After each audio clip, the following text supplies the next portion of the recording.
Alright, today's video is going to be about beer and how to brew beer. So you may ask, what is beer? Beer is, hold on. So there are 4 basic ingredients of beer: grains, hop, yeast, and water.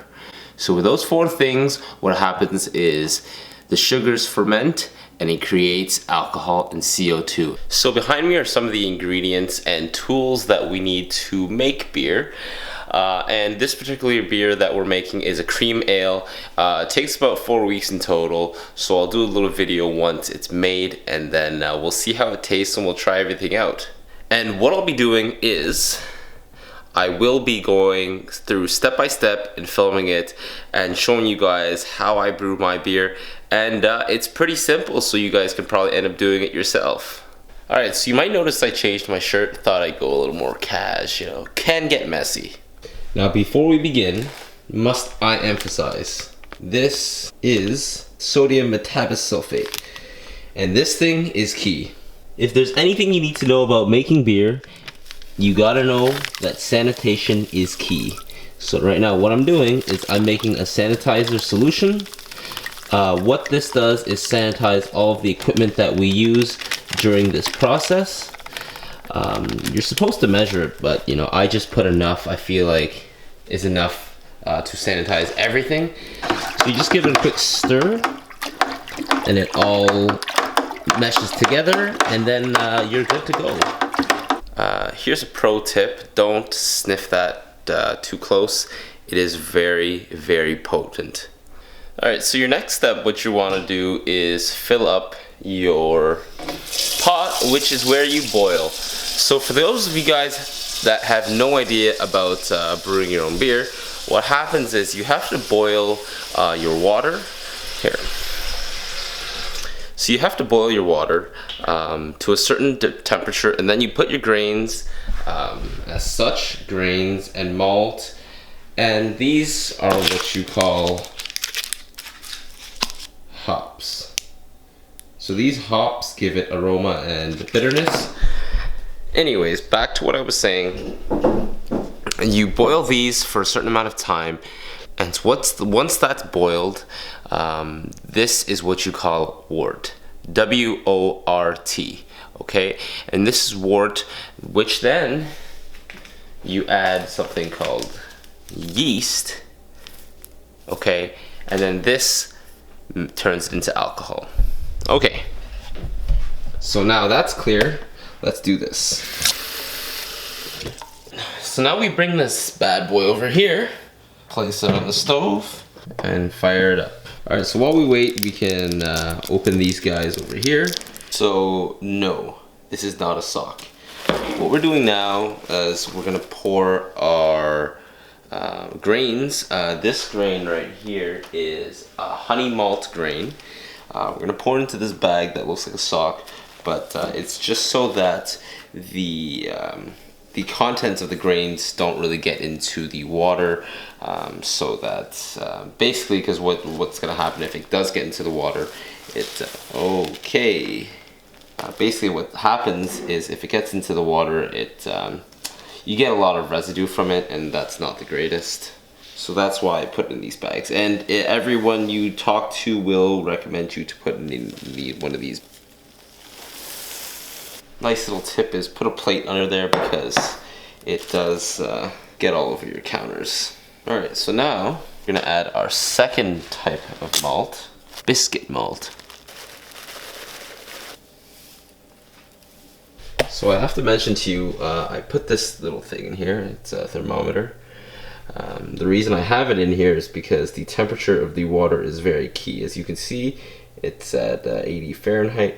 Once it gets to about 155, we start steeping the grains. Usually we steep for about 20 minutes or so, and then we'll add malt extract. Alright, so the next step is to prepare the hops. They come vacuum sealed just because that way they stay a little more fresh. I buy my supplies from DeFalco's, a place in Ottawa. Whether you order online or not, You can get some good stuff there. This whole batch, not including any of the equipment, just ingredients. So yeah, talking just ingredients, 36 Canadian dollars. So very cheap. It's gonna make 5 gallons of beer, and that's about 55 cans of beer. So if you do the math, it's pretty cheap.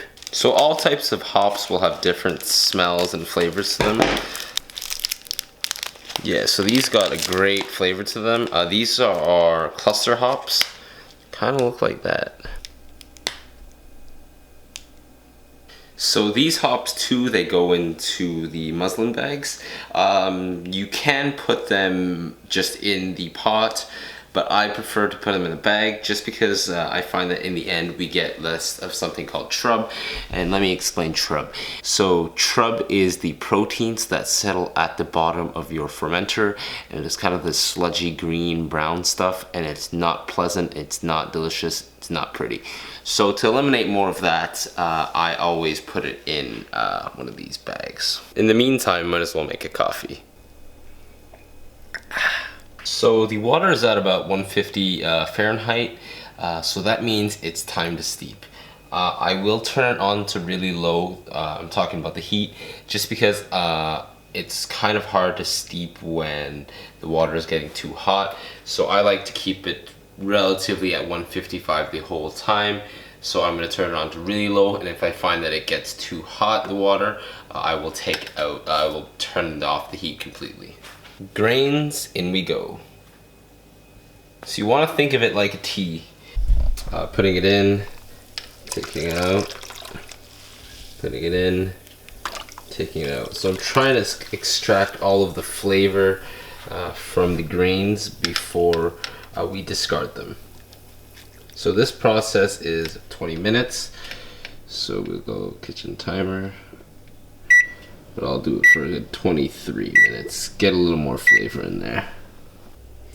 Alright, so we were able to keep the temperature pretty consistent. As you can see, it's about 158, 57, around there. We got about 20 seconds left. I'll just do a little quick steep before I take this bad boy out.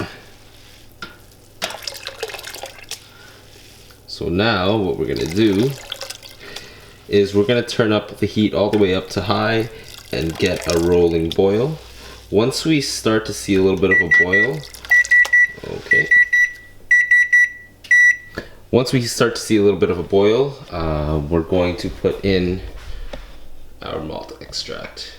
So as you can see, the color changed a lot. It's pretty dark now. It's kind of got like a chocolatey caramel color to it, which is good, which is what we're aiming for. Alright guys, the time has come. So you see this little sign of bubbling here that we got going on? This is key because this means that it's time to put this in. So this is when you really have to focus because it could get messy. I got this big ass spoon, so it will be used to stir to make sure it doesn't overflow. And once you see a first sign of bubbling, you turn it off. So I'm going to turn off the burner right now and put this in. So this is the time it could bubble. And you want to make sure you stir because you don't want it to clump up.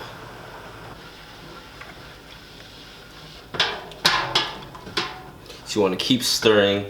As you can see, there's a long way to go. This is really sticky. It's kind of like caramel or maple syrup kind of texture. Get it all out there. You don't want to waste this stuff because it's this thing was $8 a piece, so it ain't cheap. So the extract that I'm using is a light malt extract. For a more darker profile, darker color beer, you're gonna want to use a dark extract. So this is a light extract. So the beer usually turns out a little bit more light, just in color. So now that all of this is in, this is when the battle really begins because I'll show you in a second. It starts to foam up kind of like beer, and the worst thing that could happen is it boils over. So I will be paying very close attention to this.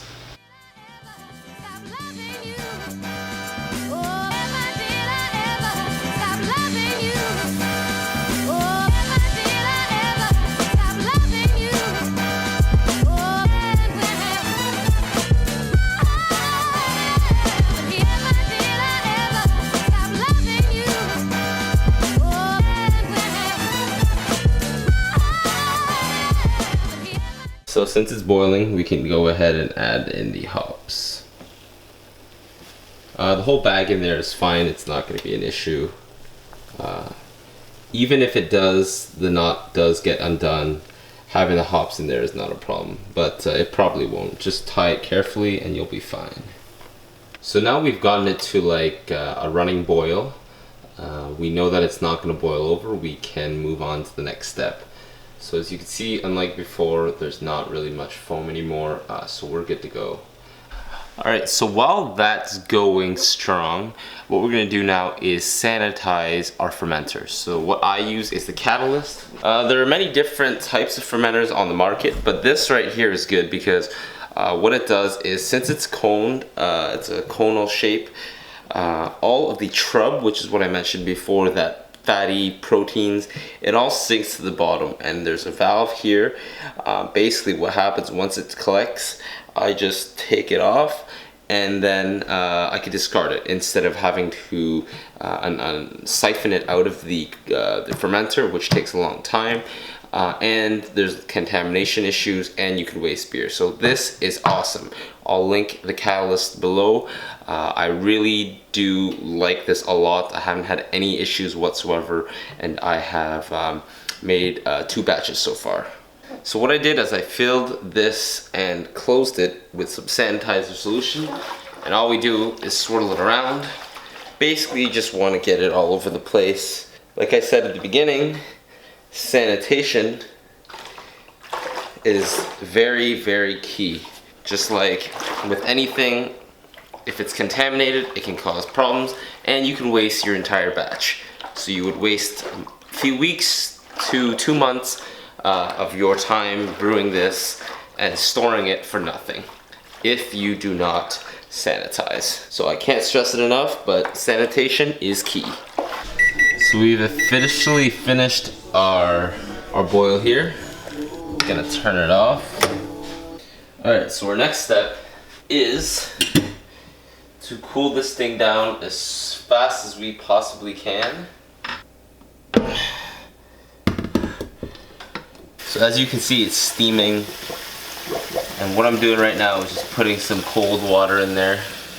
Alright guys, so the time has finally come. Take a look.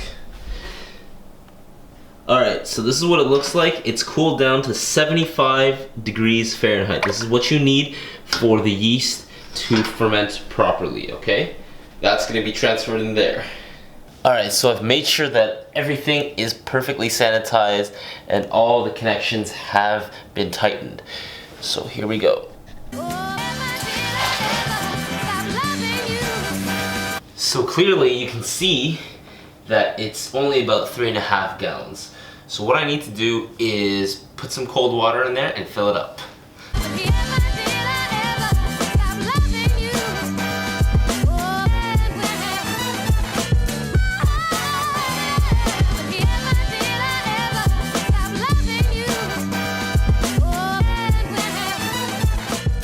Alright, so the last step is just to take the yeast. People will tell you that you gotta like sprinkle it and then stir it, but me, I like to just sprinkle it on top.